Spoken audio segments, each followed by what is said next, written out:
Hi. Oh, he's so cute. Isn't he? He's a Bear. torso. Bear, come here. Hi. What's your name? My name is Jared. What's your name? Stephanie. Where's your girlfriend go? Oh, she just lives pretty close by. We're on the way back there, but I just felt like I should pull over. I'm in Fort Worth, but Okay. You're from Yeah. Texas, though? yeah. Louisiana. But I've been here 30 years. Oh, My daughters are probably your age. They went to high school here, but they moved to East Texas to get to know their dad. They're grown now. oh, that's nice. I know, baby. He's my best friend, Jared.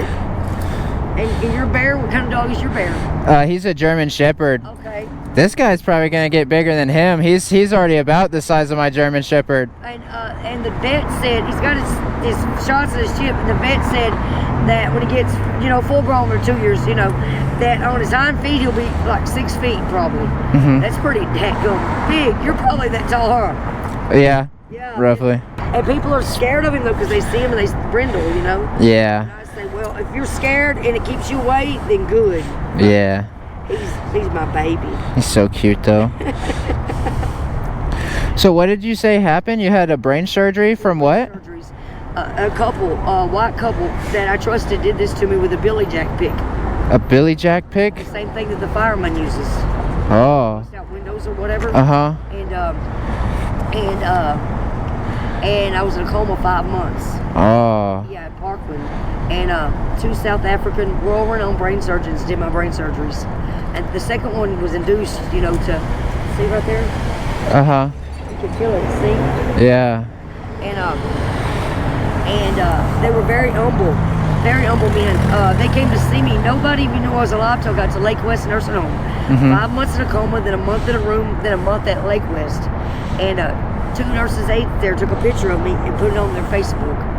And that's when people found out I was alive. And I had to be intubated. And 2 women stopped and waited on EMTs over there by the Alexis Apartments. And I'd like to know who they were, but I don't know. But apparently I'm supposed to be here. So just waiting on the government. They're very slow. Yeah. And my daughters have their own life, and they have kids and Do they know? Do your daughters know that you're out here? yeah, they know. But I have to stay here because Parkland. I go there for all my treatments and that's where I was in the coma at, and I have seizures and stuff. Oh. I'm close there, and yeah, they come and see me and everything, but I don't want to interrupt their lives, Jared. Yeah. So where do you stay? You stay over here? Right now, yeah. Do you have like a real place to stay, or is it like a tent? A tent. Oh. A tent. It's down there on that trail right now. But, Yeah. when they did this to me, I had my driver's license and about $800 cash on me. Uh-huh. And now I've got to start with my Social Security, and then I had that, then my wallet got stolen, and then my birth certificate from Louisiana. My daughter's going to send me that, then I can go get my ID again. Uh-huh. So it's just a matter of So how long have you been out here? 3 years. Dang. And so how did this happen? They tried to kill you? Why? I really don't know why.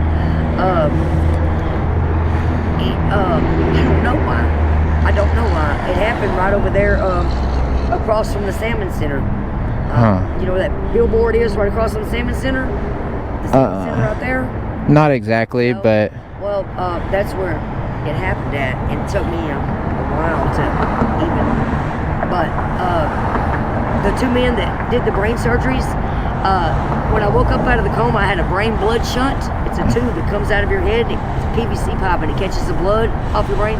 And those men had created that for the worldwide medical system. wow. And they came and see me at Lake West even. And not like Ferrari driving, world renowned, nothing like that.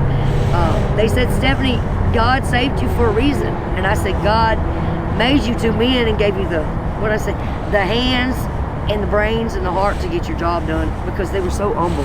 So do you believe in God? I do. And you know what, Jared?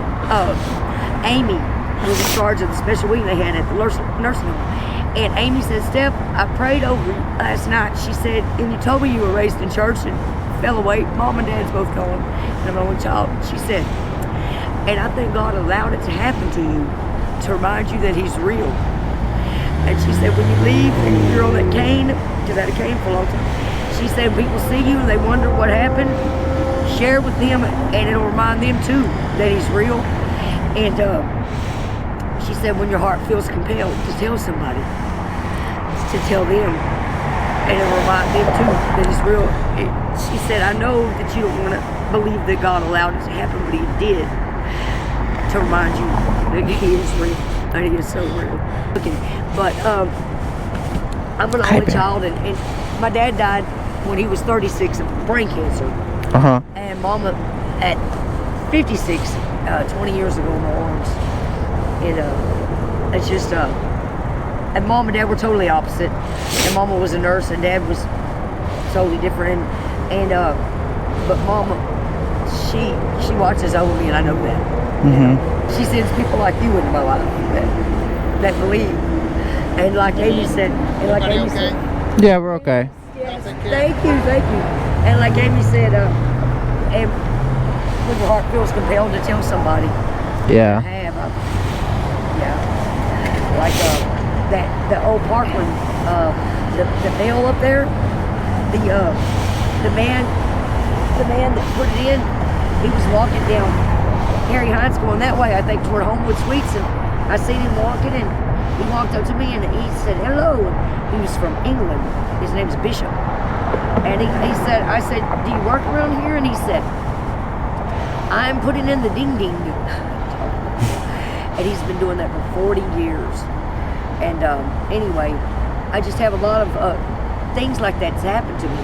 Like this kid up at the little 7-Eleven. Him and his friend were walking in their apartment, and they'd been drinking beer or whatever, but he stopped and they started talking to me, and he said, when's your birthday? And I told him, that's when my birthday is. And come to find out, what he was graduating from college for brain surgery, and he told me stuff that I didn't, taught me stuff. And anyway, he blessed me, and I blessed him back, because I told him what it was like to, go through all that, be in a coma and everything. And but I don't know. I just know that God keeps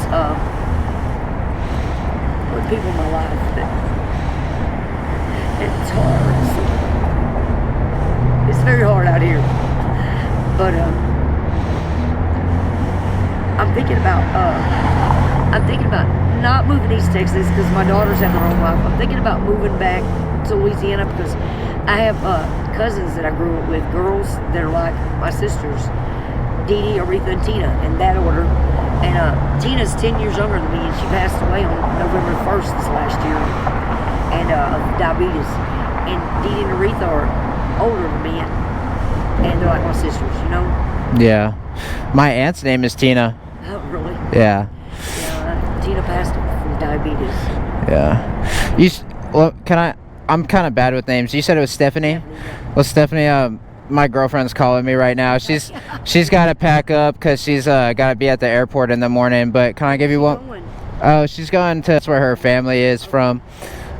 She's going back for a wedding. But can I give you one more hug? Yes, you can. And Jared, you tell your girlfriend she's a very lucky lady. I could tell she was cute by looking at that. I said, that's a cute couple there. I said, I'm jealous of her because she's riding. But that's okay, because God's given me can't break my spirit, Mm-hmm. They might have did that. Feel that? Feel? Oh, yeah. Might have did that, but they can't break my spirit. Well, I'm glad. Tell Valentina that to have fun and a safe flight, and if you guys have a wedding, good. Maybe. We'll see. I haven't been with her for too long, but I'm sorry that it's hard out here, but you know what? I'm glad I was able to help you. It's not going to be long.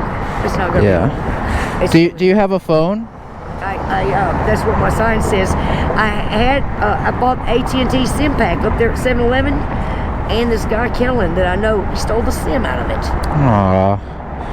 So Well, do you know like your daughter's phone numbers or anything like by heart? Can I take it down so we can stay in touch or something so you can let me know? What you can do is take my I say my play brother because I don't have brothers and sisters. He's from Texas, but he moved to LA, and he'll be in town next week. And when he comes in town, he rents a room, and I go stay with him. His name's Jonathan. He's 6'1", and he calls me his sister, and I call him my brother. And our dogs met years ago before we had met. He had a dog, Lab, and I had a dog named after Mama.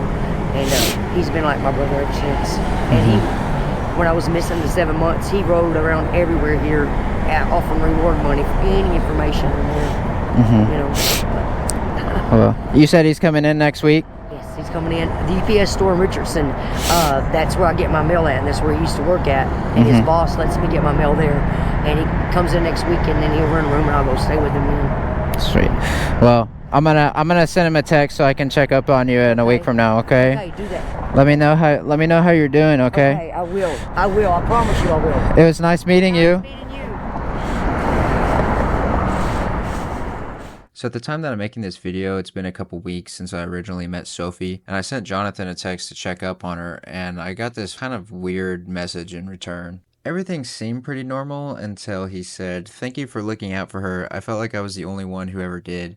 Too bad you're a straight guy. Bet you are sexy as hell and a good person." This kind of changed the way that I thought about the whole situation. I really didn't know what to think anymore after this. I'll let you read the other messages that we exchanged after that. I kind of just ignored what he said, but yeah. So as much as I wanted this to be a heartwarming video, getting to know somebody's story who's out on the street, it kind of didn't end up the way that I expected it to, but you know, it is what it is. That's not going to stop me from trying to help people or whatever, you know. When I was originally talking to her, I felt like she was being genuine about what she was saying about God, but now after these texts, it's kind of making me question whether she really believes that stuff or if she's using it as a kind of a way to guilt trip religious people into helping her or not, but I don't know. I still want to look at it optimistically, but things do make a little bit more sense to me now after seeing these texts and Jonathan saying that she was doing drugs before the people tried to kill her, because I just couldn't really understand at the time why anybody would randomly want to kill her,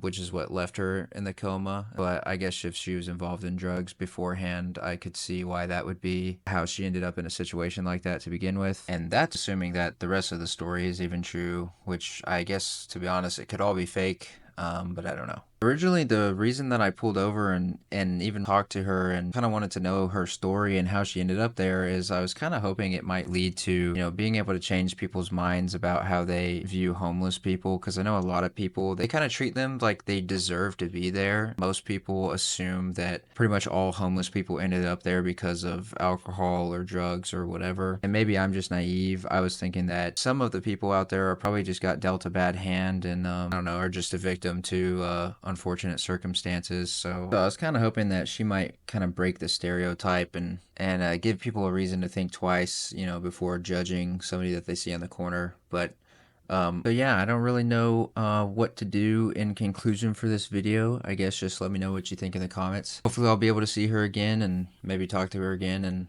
I don't know, now that I have a little bit more information, maybe I'll ask her about that stuff and I see if she'll elaborate more on what she originally told me. I will see you guys in the next video. Back to a regular type of video.